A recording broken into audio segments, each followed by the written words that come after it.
Welcome to Section 6 of Public Health Sciences. In this video, we'll talk about developmental milestones that kids go through as they age. Let's get started. There are 5 main domains of development for a child that you need to be familiar with: gross motor, fine motor, social, language, and cognition. Let's discuss gross motor first.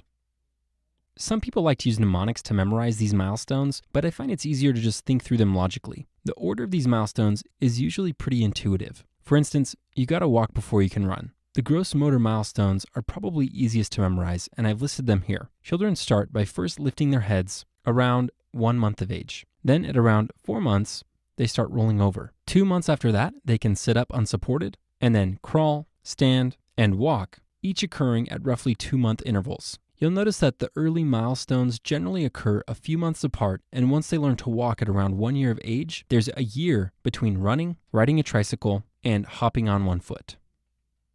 The next category of development is fine motor skills.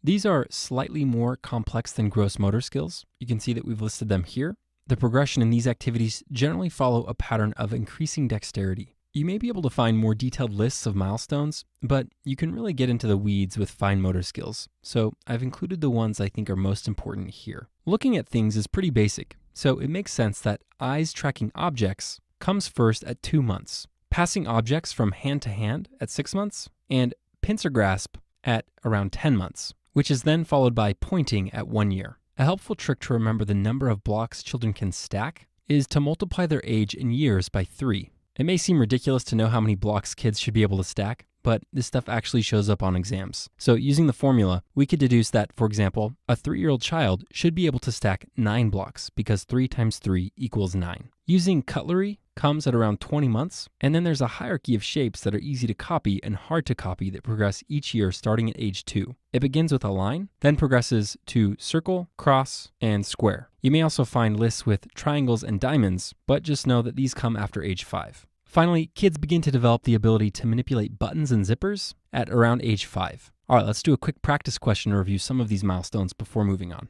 A 2-year-old girl is brought to the clinic by her father for evaluation. She was born with multiple birth defects and has significant cognitive delay. So far, she has not started walking and instead mostly crawls to get around. She has recently started pulling herself up to a standing position using chairs. She cannot use cutlery, but has also recently started eating Cheerios out of a bag on her own. She has achieved milestones normally reached by a child of what age? All right, in this question, we're presented with a developmentally delayed child who recently started pulling herself to a standing position and using a pincer grasp to eat Cheerios. These milestones are characteristic of a 10-month-old child with normal development, which would mean that she is about 14 months delayed overall. So the answer to the question is a 10-month-old child. All right, let's move on with the rest of the lecture.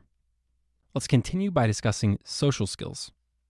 First, to develop at around 2 months is the social smile, which is when a baby smiles in response to your smiling at it. Babies then begin to orient themselves first to voice at 4 months, and then to name at around 9 months. They develop stranger anxiety at 6 months, and then separation anxiety, where they fear separation from their parents at around 9 months. The next phase is known as rapprochement, where kids will venture away from parents either by crawling or walking and begin to recognize their own separate identity. Children will do a little exploring during this phase, after which they will quickly return to their parents. Parallel play, which shows up at around 2 to 3 years of age, refers to a stage where children will play individually alongside each other. They might take a little interest in what the other is doing, but will often kind of do their own thing without attempting to engage one another. Children recognize gender differences, including their own gender, and begin to express curiosity about sex at around 3 years of age. This will often come up in questions as parents are concerned that a child is touching their own genitals. This is normal behavior at this age, and the correct answer is usually reassurance.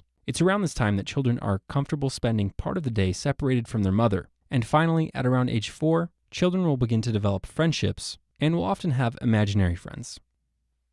All right, next on our list is language.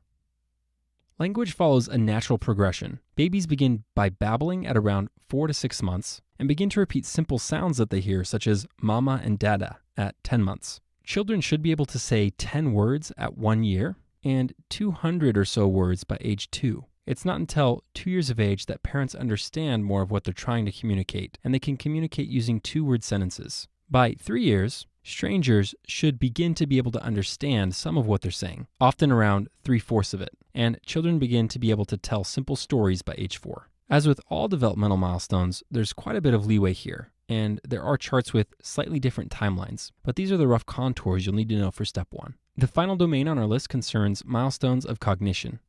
These developmental milestones are a little less high yield, but are still good to be familiar with for completeness sake. The first stage, known as the sensoromotor stage, is from 0 to 2 years and involves children making sense of their world through 5 senses. They're constantly touching things and putting stuff in their mouths and start moving around the world. The most important detail to know about this stage is the concept of object permanence. Previous to about 7 months, children don't understand that an object still exists even if they can't see it anymore. This is most evident in the game Peekaboo, as children see their parents' faces disappear and then reappear magically, not realizing that they were there the whole time. The second phase, which spans from ages 2 to 7, is known as pre-operational, which is where kids will engage in pretend play and begin to use language and recognize the use of symbols to convey meaning. The concrete operational phase spans from ages 7 to 11. The details of the stage aren't too important, but there's one concept that may be tested, which is conservation. Conservation is the idea that mass is conserved even in different states or containers. This is illustrated by pouring the same amount of water between 2 glasses, one tall and skinny, the other short and wide.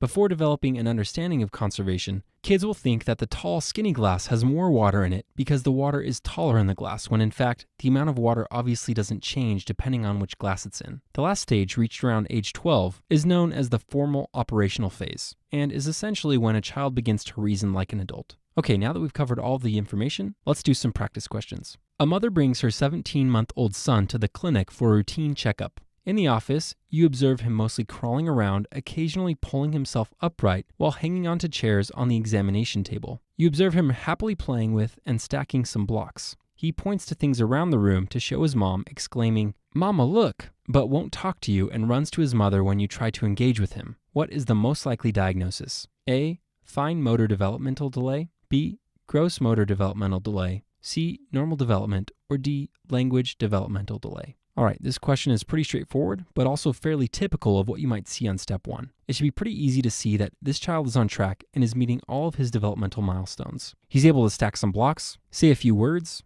and demonstrates appropriate shyness towards you, the physician. The only domain in which he may be experiencing some difficulty is in gross motor, as he is not yet walking. However, the cutoff for diagnosing a delay in being able to walk is 18 months. So this child still has another month, and he appears to be getting there, as evidenced by his pulling himself up to stand. Therefore, the correct answer is C, normal development. All right, let's do one more question. A father brings in his 30-month-old daughter to the office. He is concerned that she may have autism. He states that she is very quiet and is hard to understand when she does speak. He has also noticed that she doesn't interact much with other children. Even when playdates have been arranged with friends, she mostly plays with toys by herself. You observe her in the office happily playing with blocks. She picks one up to show you and smiles. What is the best course of action? A. Refer to a specialist for autism screening. B. Conduct a hearing screening test. C. Enroll the child in speech therapy.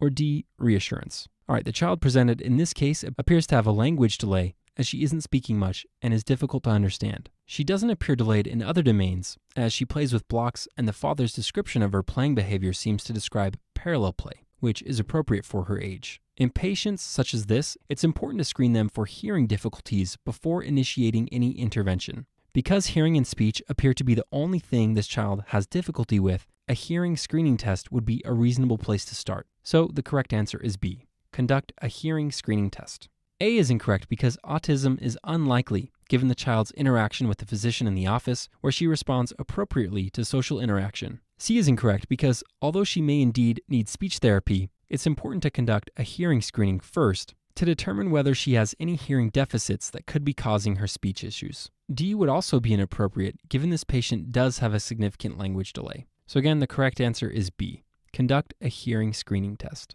And that concludes this section.